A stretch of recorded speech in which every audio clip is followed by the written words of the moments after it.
As great as the games you're playing can be, how good is the controller you're using to play them? Hello everybody, I am the Legendary Metroid, and today I am going to count down all of my controllers from least favorite to favorite. And just to keep a bit of anticipation, the least favorite will be after the top 38. This video will go over every single controller I have, which in the end is going to be a list of roughly 50 controllers. And that won't be counting like duplicates or different colors or anything. These are different models of controllers. What I'm mostly looking for is, it is a comfortable controller to hold. It doesn't matter to me if you're concerned with nostalgia or how great the games you played on it are. It is just the controller. I'm not rating any kind of software or nostalgia or anything. It is, this controller feels comfortable to hold. That is all I am rating this on. So even if the Wii U gamepad has a touch screen on it, so obviously it has the most functionality, that doesn't really mean anything if it's not comfortable to hold.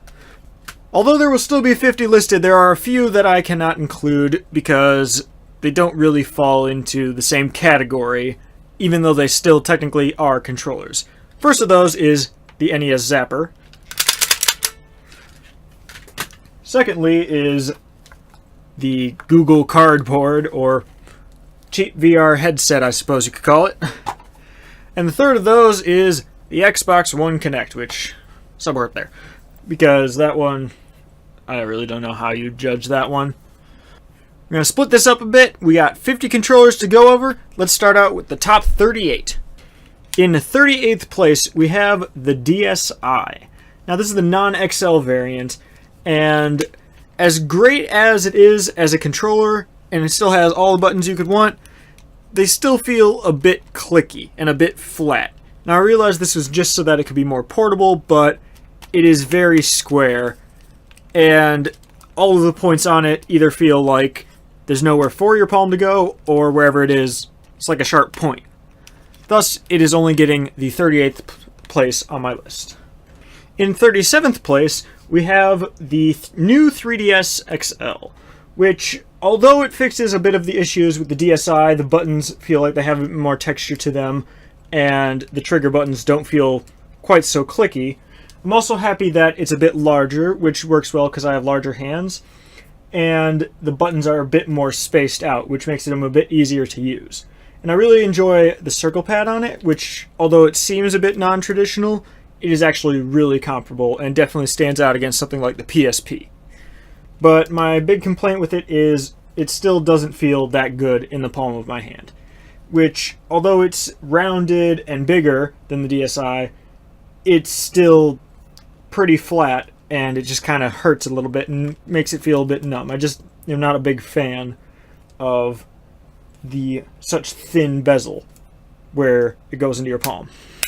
And in 36th place, we have the DualShock 3.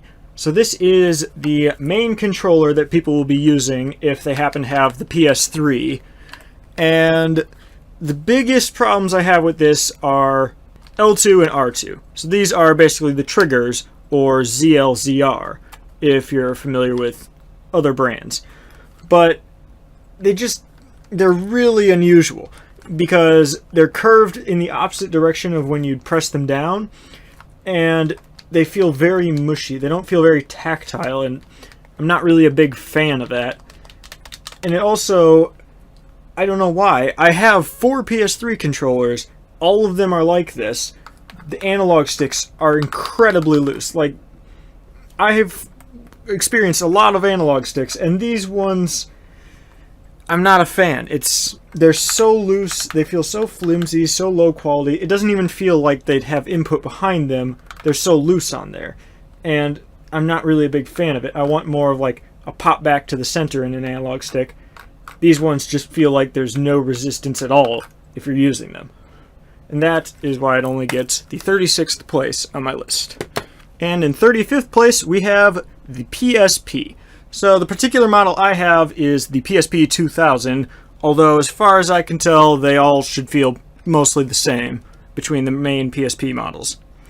My biggest problem with this is there is literally nothing for your palm. You're holding the entire console in your fingertips, and Although the triggers are in a good place, they have too much of a point on them, and it just feels really unusual to be pressing down on them. It feels like it should be a curve or something more seamless, but it just feels like a point of plastic right where your finger should be. It's not there to fit your finger, it's there just to stick out, which I find a bit unusual. I'm not a big fan of that. But my other biggest problem with it is this would probably be fixed if there was more wrist support, or if there was more of the console to go into your palm. But the analog stick, or the slide pad, or whatever it's called on this thing, it just feels way too low. Like, I would have liked it to like move the D-pad or the directional pad down and move this on top of it or something, which, although it's kind of against what PlayStation tends to do with their controllers, I feel like it would be a lot more comfortable, because you really have to bend your thumb at like a weird angle to access it if you just have it as a standard console like this. So in 34th place, we have not quite the same thing. This is actually the PSP 2000, but now I have a black grip on it, which I got from eBay or somewhere like that quite a while back. What I really like about this is there's a bit more to go into your palm. In fact, in the original version, there's nothing to go in your palm. But with this, although it is a very thick add-on, it definitely makes it feel more like a solid controller. You're not pressing down with your thumb at weird angles because your thumb is just laying flat on it now because it's lifted up like that. And it also really helps with the slide pad, which originally you had to like bend your thumb down at a weird angle, but now you can just lay it flat on it. And I definitely believe that this is an improvement. Although the triggers still don't feel particularly different. They still kind of disappoint me. In 33rd place, we have the Wii Remote. Now, like I said before, this is based just on how it feels in my hand. I'm not rating it on whether or not you choose to have the wrist strap or the rubber grip around it, because I don't know if I even have those anymore. I probably threw them out a while back. Or the motion controls in it. But for me, I really like the Wii Remote if you're holding it horizontally, because it still has a really good D-pad. You have the solid 1 and 2 buttons, and it fits in pretty well. It's actually a very good recreation of something like the NES controller. The big problem with it is it still feels a bit too thin. It's a bit unusual to me that the area where the B button is placed makes it like a lot thinner on this side as opposed to the other side. So when you're holding it sideways, there's one side that's a lot thinner than the other. As opposed, you could also hold it this way, although not too many games are traditionally for this, and those are dependent on motion controls, which is not something I'm rating here. Although this is a very good controller, I feel like if you're holding it upright, the 1 and 2 button are still a bit unusual to hit. You really have to reach down for it. And really hitting anything other than the A and B button becomes a bit of a stretch that you need to do. It's not like a seamless thing. It's like you have to loosen your grip on the controller in order to hit those specific buttons on here. And here's the most controversial choice on my entire list, one that many would say probably shouldn't be included, but I'm going to do it anyway. And that is the mouse and the keyboard. So these are my older ones here, although my new one, as you can see, is now featuring the blue switches, and it's got the Logitech G602 wireless gaming mouse. I really like these because keyboards definitely give you the most options, aside from one of the controllers that actually has a screen built into it. It's definitely a good controller, although I am not as much a fan of having pretty much everything you're doing down to your pointer fingers, maybe your middle finger, and stuff like that. I like using analog sticks, which, even when I'm playing PC games, which at this time really isn't too often, I usually settle for gamepad because that's just what feels more natural to me.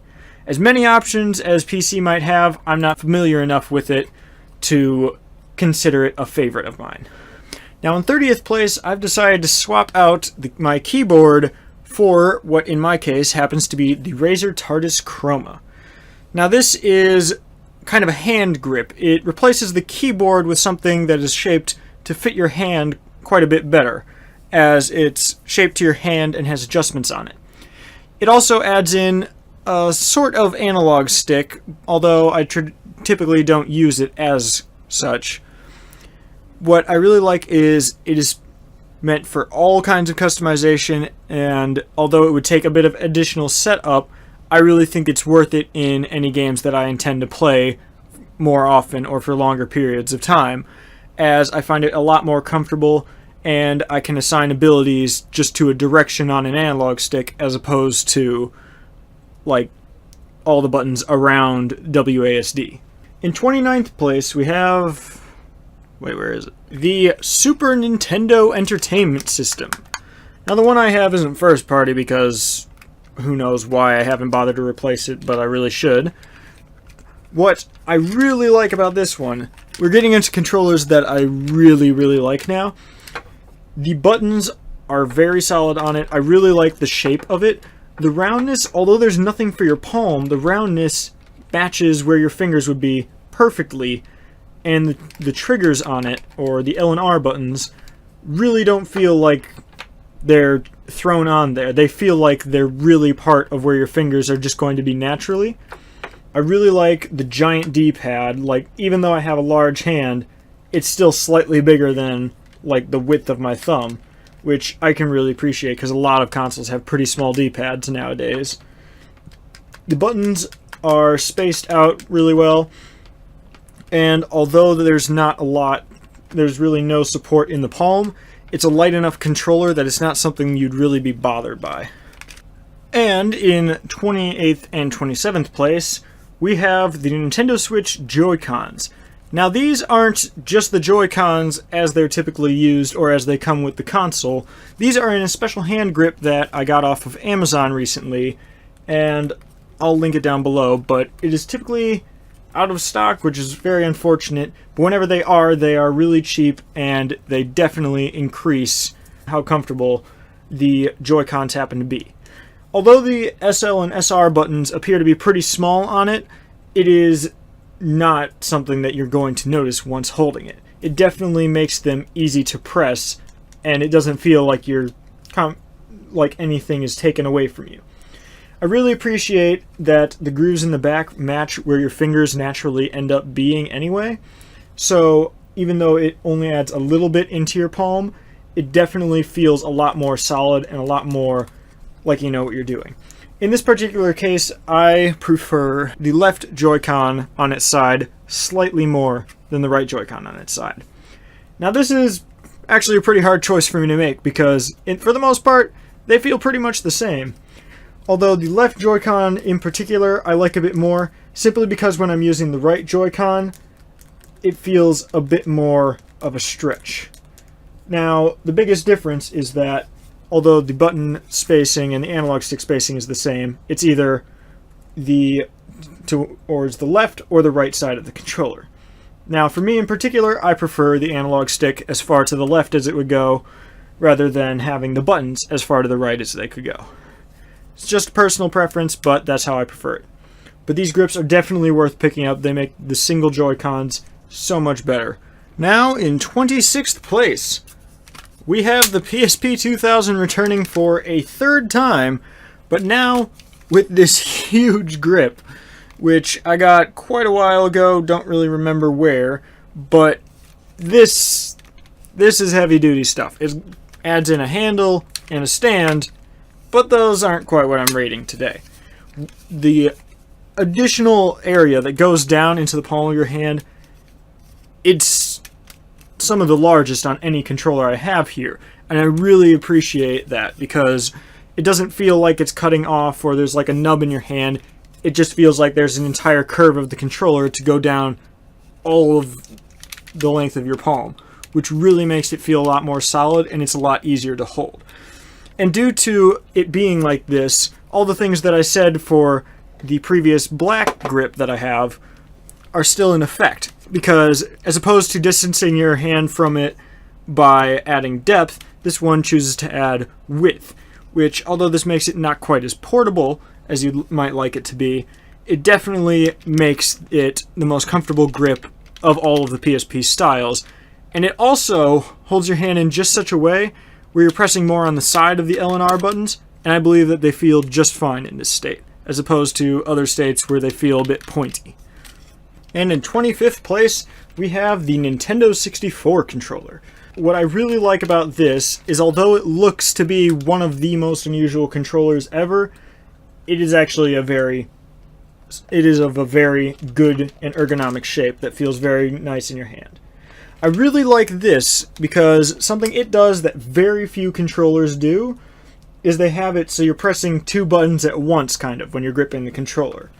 It's really, unless you have held one before, it sounds a bit weird, but when typically holding an N64 controller, it feels really natural to just have your thumb covering both the A and B buttons and just pressing with the front or with the tip or the midsection of your thumb for each button. Now, normally on a controller, you would just be using the tip of your thumb for every button. Not so on the N64 controller. It's set up so that just the swipe of your thumb over it will make you press all of the outermost buttons as well as the innermost buttons, and depending on how you rest your thumb on there, you can press them as well. Now, this Z button on the back here might look pretty unusual, but it is right where your finger is going to be anyway, and I really like the grip that it goes down to your palm with. It's really well rounded, and the L and R buttons, and even when you hold it with the D-pad style, it feels like a very solid controller. This is definitely one of the controllers that I have spent the most time with, and I am a big fan of it. In 24th place, we have the wireless GameCube controller. Now, at first glance, you might think this is the Wavebird.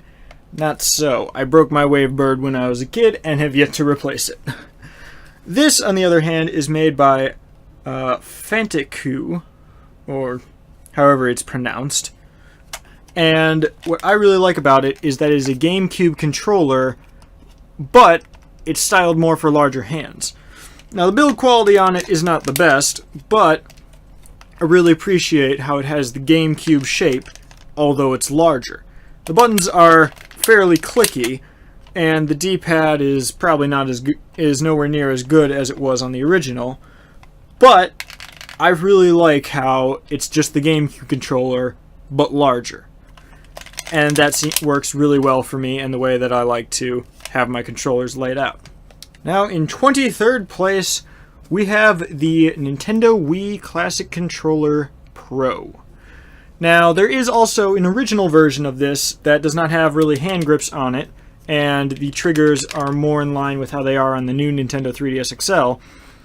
But what I really like about this one is that it feels like a Super Nintendo controller, and it really looks like one as well, although they just threw in some analog sticks in a place where it feels normal, and there's some extra trigger buttons. It also goes down to your palm, which is a big plus, which a lot of consoles, or which a lot of controllers, although they definitely do something in the palm, I really like ones that try to make it a bit extra, which really, I think, feels more comfortable in the grip and helps with that hand-numbing thing that you can occasionally get, especially for me on the DS console line.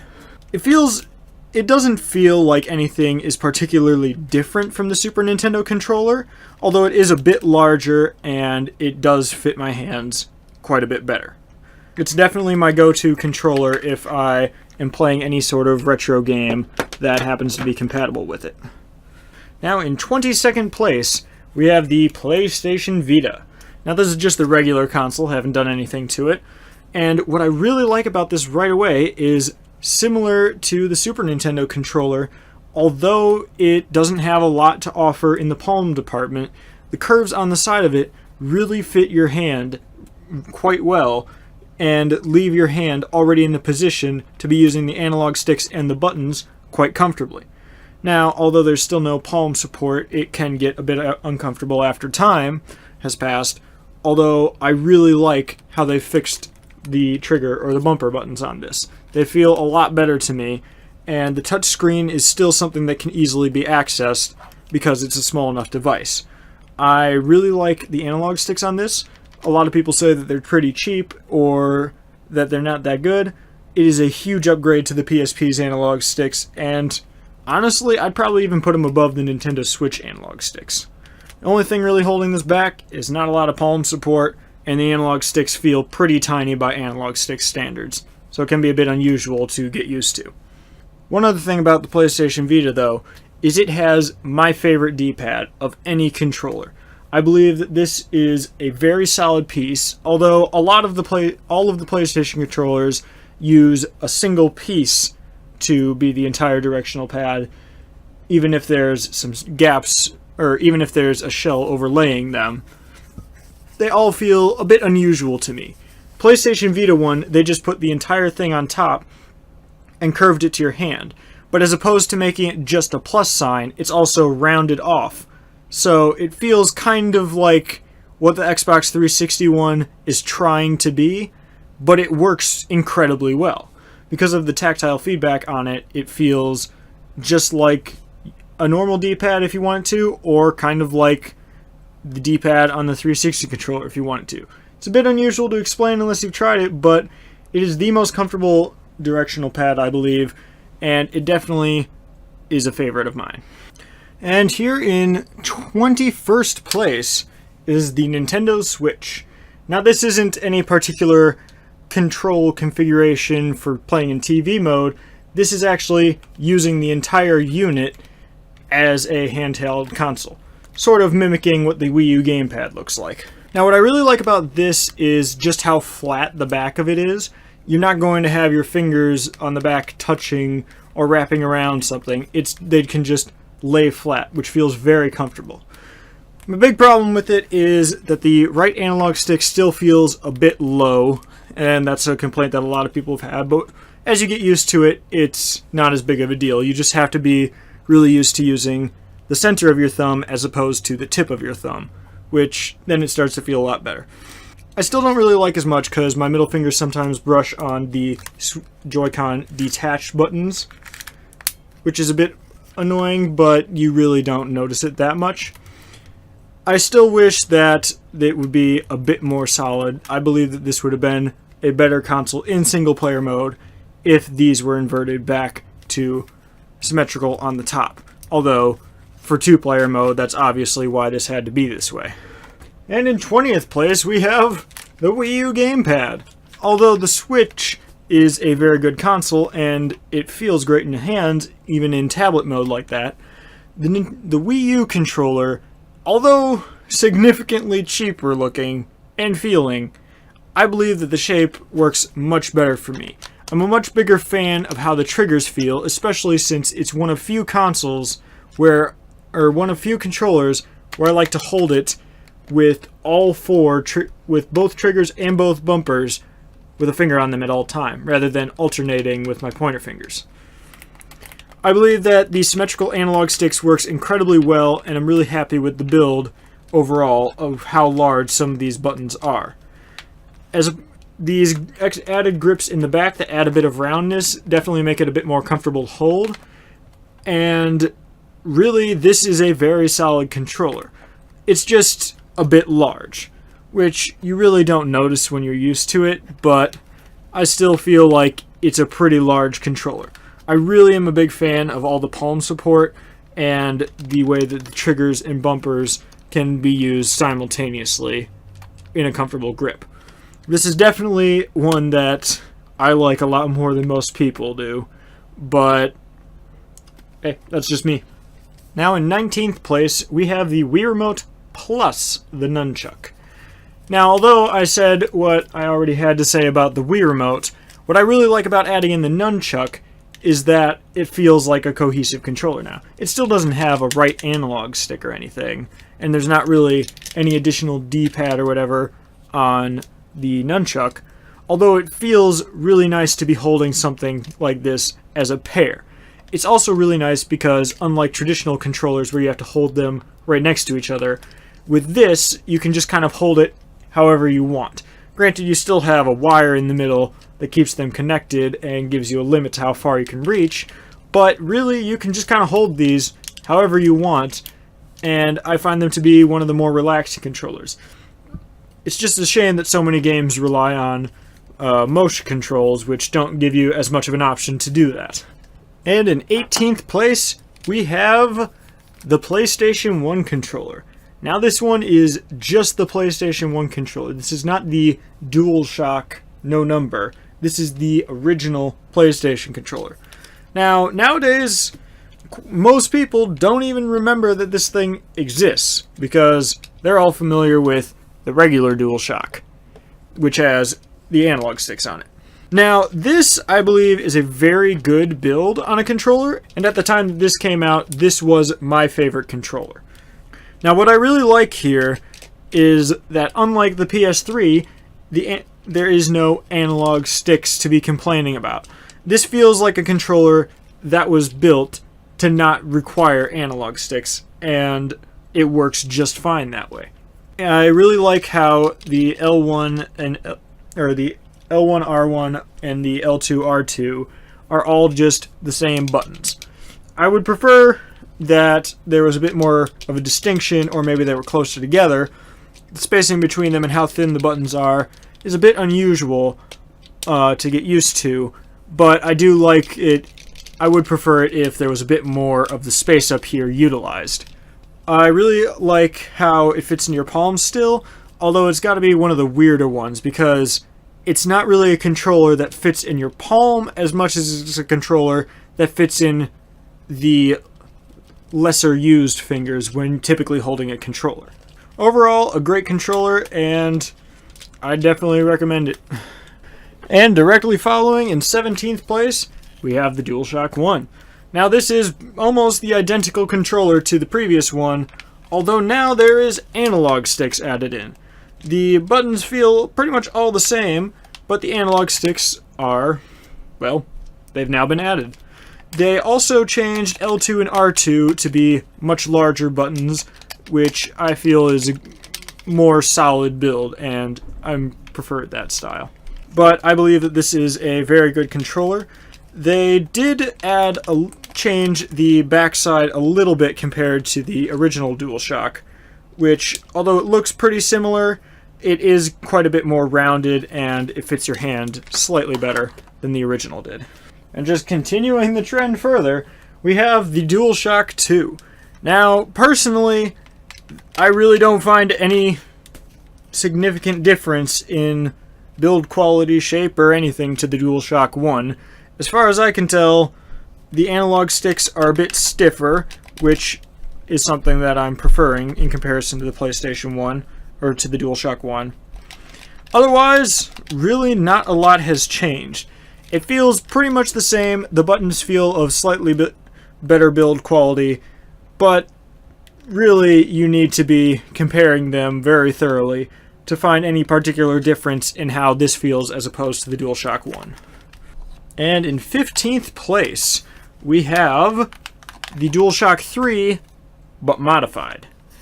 Now, unlike the original controller, a problem that I've had with DualShock 1, 2, and 3 is the analog sticks, although a bit loose on the DualShock 3, I really don't like the texture or the surface that they've come up with for it. It's pretty much just a convex, like, ellipse. It's just curved and there's not a lot of texture on them. Which, get used to them, it's fine, but I really like adding in these rubber grips. They make it feel like a much more solid analog stick, even if they are still incredibly loose on the controller.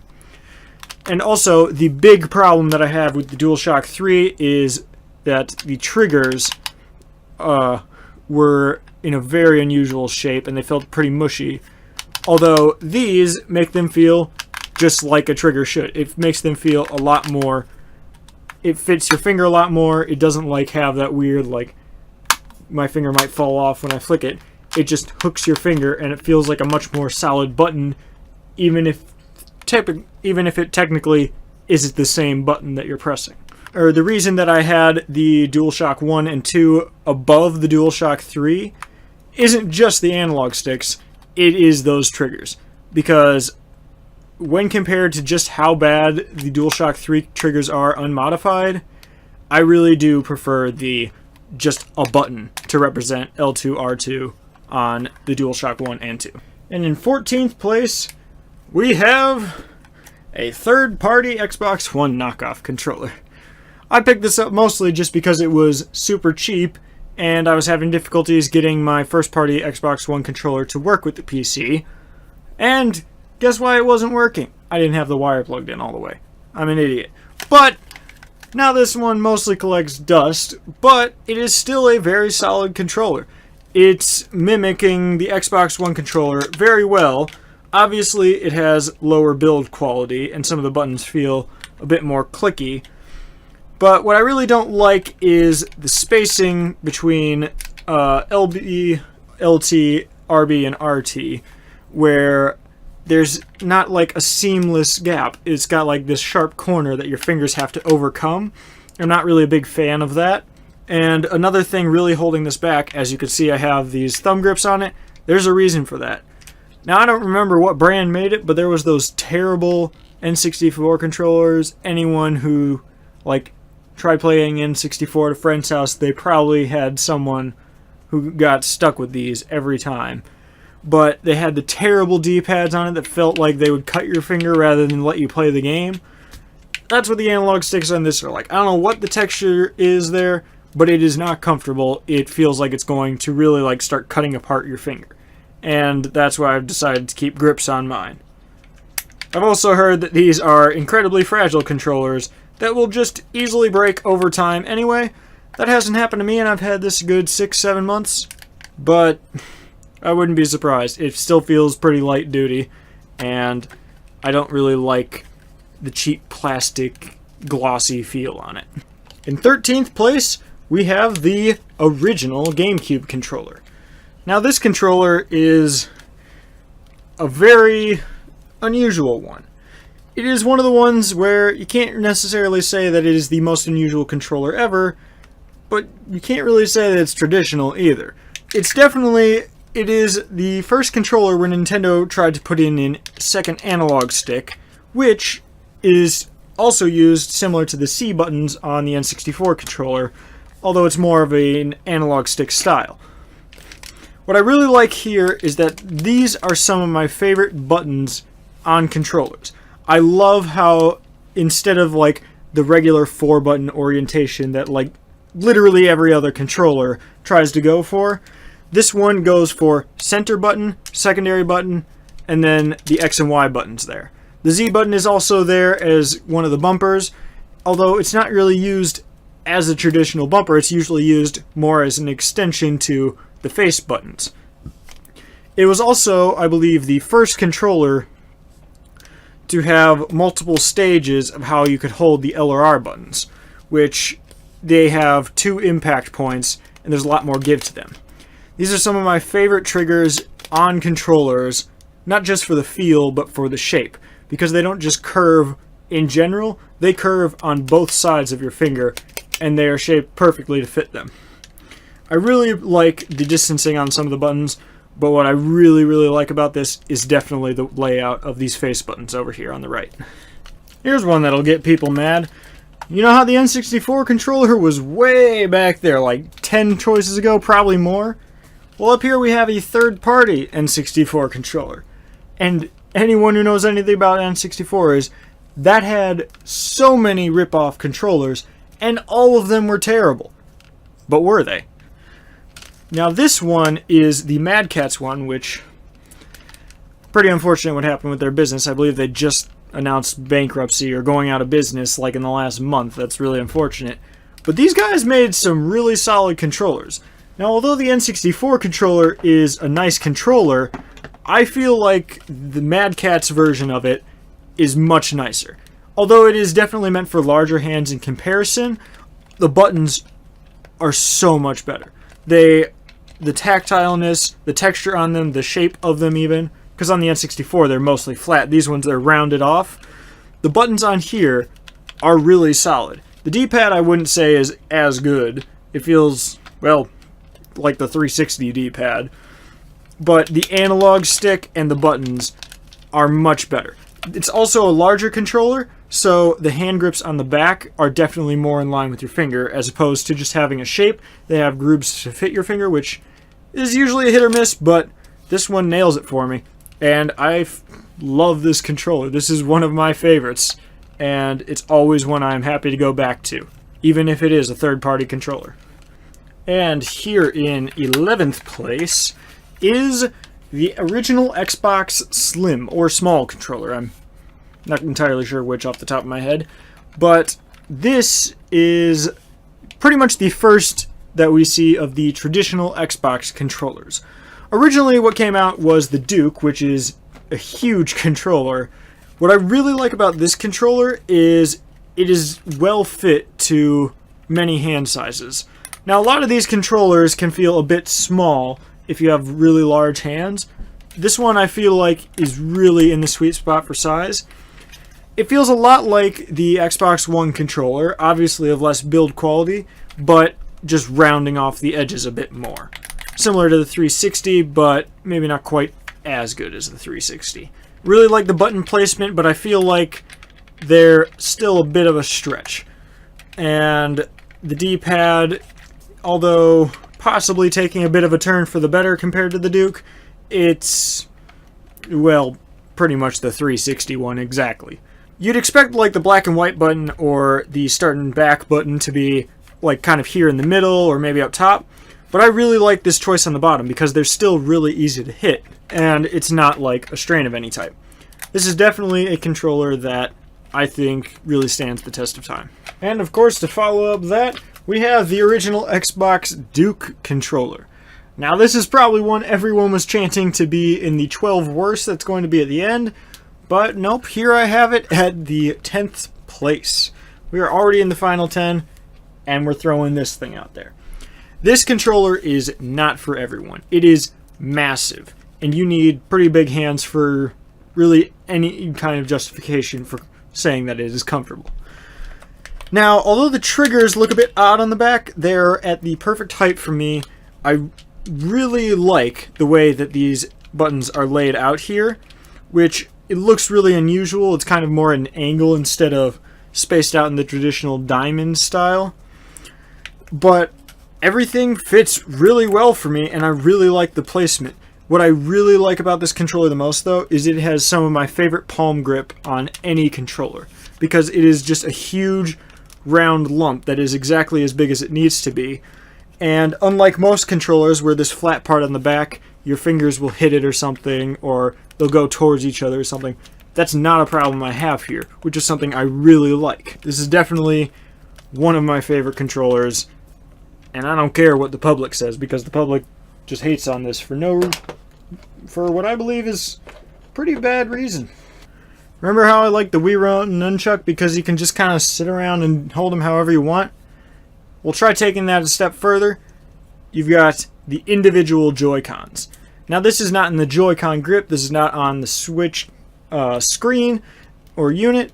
This is just individual Joy-Cons. You're not holding them together, just holding them however you want. Putting them at your side, putting them on your lap, crossing your arms. These are really nice controllers. Although I've had previous complaints about the right analog stick being pretty low, it's really unusual. When I'm holding it like this, that's not an issue. I don't know why, but it's just not something I find to be a problem. You can just hold them very loosely in your hands, and you can really just kind of hold any pose that you happen to want to, and it just feels great that you don't have to be limited to holding your hands together or anything like that. And the controllers suddenly feel a lot more solid. Like, they don't feel like they're connected to anything or like they're super tiny. They just feel like that's just kind of where your fingers are landing anyway. And as unusual as it may be, this is one of my favorite control styles that I've ever gotten the chance to use. Getting closer and closer to the end here. Here we have the Nintendo Switch Pro Controller in 8th place. Now, this is not for everyone, not as much because it's a traditional controller, but because Nintendo has made this a very expensive controller. Partially due to the fact that it has one of their USB-C cables, which for some reason they think is worth $30 in there. So this is probably just a $40 controller, plus the cable they included. Who knows what they're thinking, but this isn't necessarily something you need to buy if you have a Switch. unless you just hate all of the previous Joy-Con options. Now, what I really like about this is it feels a lot like the Xbox controllers, and although I wouldn't put it quite as high as things like the Xbox One controller, I still really appreciate what they've done with the triggers and the bumpers and the huge face buttons here. These are really solid analog sticks and probably one of my favorite D-pads of like a more traditional style than like the Vita. This is definitely something that I'm happy I picked up, but if you have a Switch and you're debating it, it might not be worth your money if you are already enjoying the Joy-Cons. Now in 7th place, we have the Xbox One controller. Now this is one of the most popular controllers out there right now, probably the most popular controller out there right now. This is still the original, I just have a special shell on mine. And what I really like about this is it feels incredibly solid in your hand. It definitely has the best triggers on any controller that I have tried. They are built incredibly well. The rumble feature in them is definitely a plus. And I really like how tactile the buttons are. When first trying this out, I thought that the analog sticks were a bit unusual. I didn't like kind of the grainy texture on them. They felt a bit too concave. But over time, they've become one of my favorites. These are definitely something that might be a bit odd at first, but you'll get used to it very quickly, and you'll really learn to love it. Another thing with the Xbox One is these aren't quite being included in the counting, but I have a silicone grip for my Xbox One controller, which I got it just to try it out, and although I can say it might make it a bit more comfortable just holding it like this and not worrying about buttons or analog sticks, when you start realizing that you need to be using the triggers, the bumpers, the buttons, and the analog sticks especially, it becomes a lot more of a hindrance, because it gets in the way, or it makes it feel like you have to reach further to press, or there's something in your way when you're pressing. And as much as I had high hopes for this, in the end I'm not as much of a fan of these silicone grips. Remember the new 3DS XL, that thing that got like at the bottom of this list so far? Here it is back at 6th place, and here's why. Now, the big problem I have with this is there's not a lot of palm grip. It still feels kind of pointy, and it feels like there's not as much of a texture. It just feels flat, and I'm not really a big fan of just how flat it feels in your hands. But with this grip that I've gotten, which I will link down below if I remember, it fixes so much of it. Like, there's really, of all these options, this really doesn't deserve to be this high. But when I was going through all of these one by one and trying to find the order of best to worst, this really does deserve to have a spot this high on the list. This grip on here makes it so much more comfortable. I normally with the 3DS, with the new 3DS XL, I'd maybe go like an hour or two, and then I'd get like bad hand cramps, take like the 5-minute break or whatever, and then your hand feels a little bit better. I've never had that with these. This really makes the grip, makes the console much more comfortable to hold. It makes the stretch on the buttons feel a bit more natural and less like you're pulling back. And you really don't notice that it has kind of the goofy analog stick when your thumb is distanced just right, which is something that happens with this. As a bonus, it also adds in a stand, which is good for display or if you're just setting it down. This is definitely a pickup that I would recommend, and I believe it's only like $5. And final 5 now, we have the Xbox 360 controller. Can't believe I'm putting this above Xbox One. I mean, even when the Xbox One first came out, I preferred this.